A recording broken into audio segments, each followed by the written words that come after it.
এতিয়া চাওক এই তিনিখন জিলা যেটো মানে ভুগিছে বিশেষকৈ তিনিটা বস্তু বন্ধ কৰাব লাগিব গছ কটাটো বন্ধ কৰাব লাগিব কয়লা খনি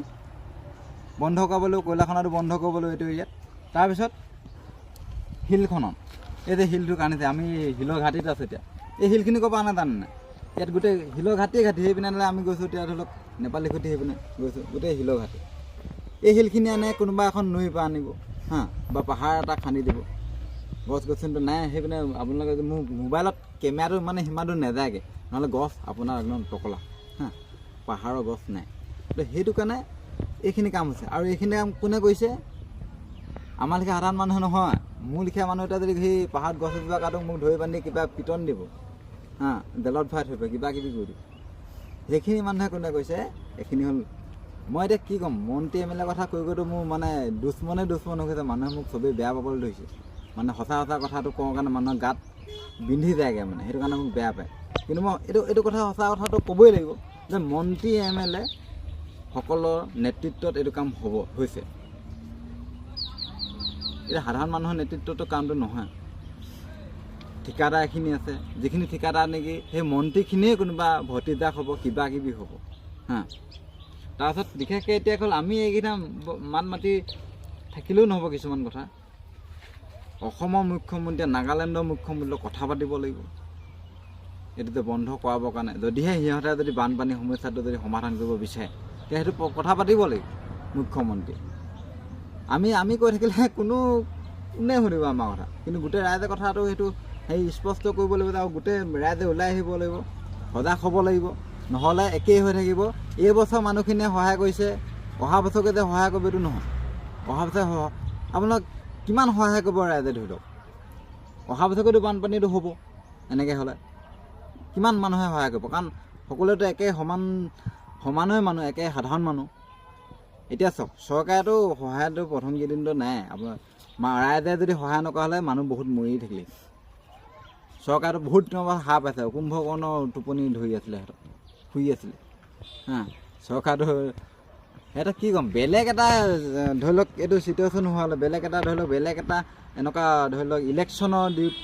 টাইমত বা কিবা এটা বিৰোধী দলৰ এটা কোনোবা এটা কিবা এটা কৰি দিয়া হ'লে সেইটো এটা এনেকুৱা এটা ইছ্যু হৈ গ'লহেঁতেন নহয় ৰাজনৈতিক ইছ্যু হৈ গ'লহেঁতেন বহুত ডাঙৰ হৈ গ'লে কিন্তু এতিয়া যে হাজাৰ যে মানুহ মৰিছে বহুতৰ যে এতিয়ালৈকে মানুহ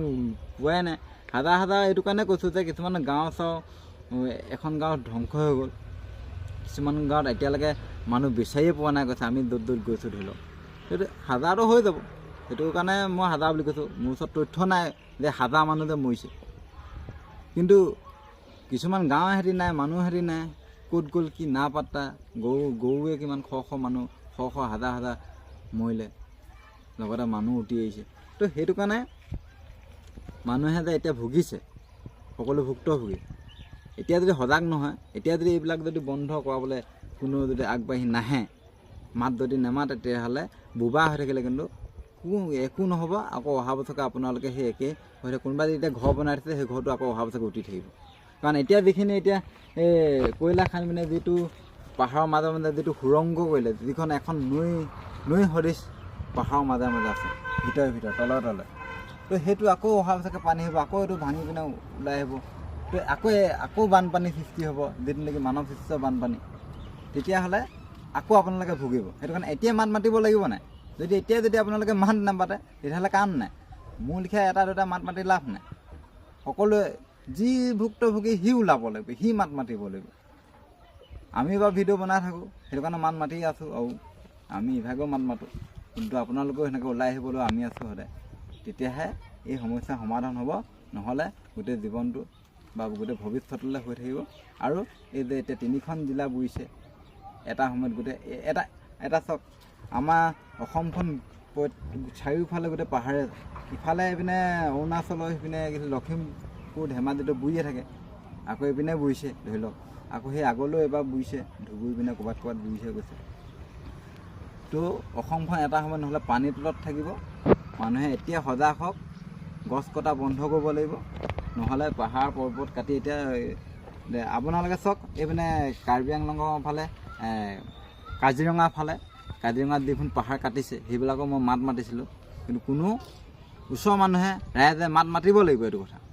নহ'লে কাজিৰঙাতে এদিন কিবা কিবি হৈ যাব। সেইখিনি কোনে কটাইছে জানা নাই? সেইখিনি ডাঙৰ ডাঙৰ মানুহে কটাইছে। সেইখিনি যদি ধৰিবলৈ যায় নহয়, তেতিয়াহ'লে আপুনি দেশ বিৰোধী হৈ মাত মতা লিখীয়া কথা হ'ব। আপোনাক কিবা কিবি ধাৰা লগাই পিনে আপোনাক জেলত ভৰাই থ'ব পাৰে। কিন্তু সঁচা কথা ক'বলৈ ভয় কৰিব নালাগে। আমিতো ভয় নকৰোঁ। আমাক যদি এনেই যদি কিবা এটা হেৰি কৰি দিম, ধৰি লওক কিবা কিবি ধাৰা লগাম বুলি ভাবে, তেতিয়াতো ভৱিষ্যতে কিন্তু সেইটো বেলেগ এটা ৰূপ হ'ব। সেইটো কাৰণে সঁচা কথাটো মাত মাতিবলৈ সকলোৱে ওলাই আহক। এই ডাঙৰ ডাঙৰ মানুহ হ'লে ভয় নকৰিব। সেইসকলে ভয় কৰিলে তেতিয়াহ'লে আপুনি একেই দুৰ্যোগ ভুগি থাকিব। সেইকাৰণে মাতক। মাত নামাতিলে একো ঘণ্টাটো নহয়, আপুনি একেই পানীৰ তলত থাকিব অহা বছৰকৈ আকৌ। সেইটো কাৰণে গোটেই 3খন জিলাৰ কথা কৈছোঁ। 3খন জিলা 4খন জিলা মানে হ'ব, ডিষ্ট্ৰিক্ট 4টা। ক'ত মানে বেলেগলৈও গৈছে, এতিয়া ধৰি লওক গোলাঘাটো পাই থাকে ধৰি লওক। তেনেকুৱা কথা। পানীটো ৰখি নাথাকে ন, গৈ থাকিব। ক'ৰবাত আবদ্ধ হৈ আছে, পানীটো যাব পৰা নাই। আৰু কিমান মানুহে কিমান নৰক যান্ত্ৰণা ভুগি আছে, সকলো মাত মাতিব লাগিব। ধন্যবাদ।